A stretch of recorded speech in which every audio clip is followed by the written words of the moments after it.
Guys, welcome back to my channel. Ayan guys, so ito yung karne guys. So gawin namin to guys na ano guys, magsugba guys or mag ano ba yan Tagalog, mag inihaw. So ayan guys, so ito guys, malinis na to guys. So nilagyan ko na to ng asin. Ayan oh.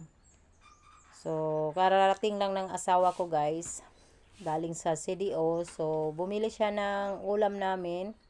At mayroon din akong ano guys, toyo at oil guys, at nilagyan ko ng ahos para ilagay nito guys sa karne guys. Ayan.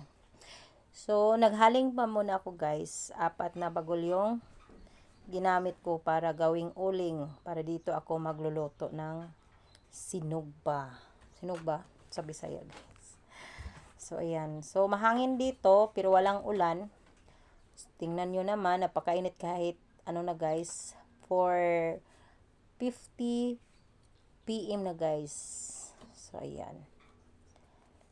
So ayan oh. Malakas yung hangin dito guys. So ayan. So ito. So ito yung kamuting kahoy ko guys na tinanim. Tingnan nyo naman guys na yung lupa guys. Ayan oh. Nang liki. Dahil sa init, walang ulan. So yung mga tanim kawawa. So ayan guys, yung asawa ko guys. Yan, kahit pagod yan, masipag yan siya guys. So, ayan oh. Galing yan sa nag-deliver pa siya ng tubig guys. Pagkatapos, naghukay pa siya.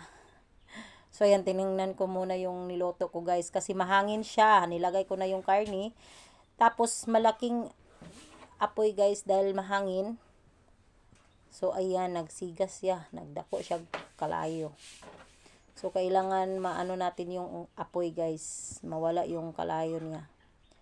So, yan. So, lagyan natin to guys. Yung pine-repair ko guys na toyo, oil, at saka ahos. Or bawang guys. Ayan. So, ipahid lang natin dito guys. Para masarap naman. Kasi maliit lang. Kunti lang yung asin ko guys na nilagay. Sa karne. Dahil mayroon naman akong pine-repair na i-prepare na toyo at oil. At saka bawang. So, ito lang yung ipahid ko guys sa karne. So, ayan. So, malakas talaga yung hangin. Yung apoy guys, oh. Tingnan nyo naman. Mahirap pag ganito guys, magsugba ng karne guys. Oh, yung apoy, napakalaki. So, ayan.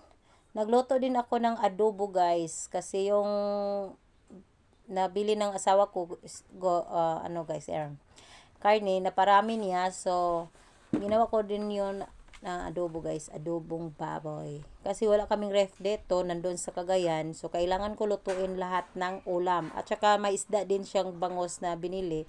Kasi alam niya na hindi ako masyadong kumain ng karne. Kasi alam niyo naman na mayroon akong arthritis, diba? Ayan guys. So, isa lang yung bangos na binili niya. So, paksiw ko guys. So, ayan. Naluto ng ating sinugbang karne. So, pagkatapos namin kumain, ayan. Nag-transfer din ako ng mga tubig para dito sa amin. Kasi, every Sunday, magdala yan ng asawa ko ng tubig guys para sa amin dito, mineral water guys. So, ayan. Dahil pagod yung asawa ko, ako na ang nag-transfer ng tubig. So, kailangan natin magtulungan para madali yung trabaho. So, ayan. So, 6 lang yung tubig na i-transfer ko guys sa lagyan. Kasi yung galon, dalhin ng asawa ko pabalik sa Cagayan. Kasi yung konting negosyo namin is guys, mineral water. So, nagbenta din kami ng mineral water guys. So, ayan. Tinulungan ako ng aking anak na yung panganay, nag-iisang babae.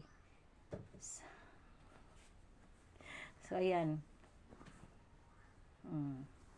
Siya yung guys. So, ayan. Kasi yung mga anak ko guys, ayan. Ito yung panganay ko. Ayan, tinulungan niya ako guys.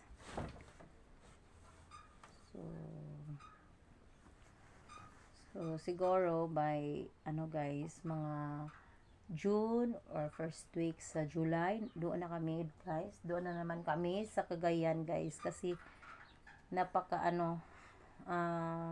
napakahirap pag dito ka doon yung asawa mo nagtatrabaho din So ayan, hindi pa ako tapos guys.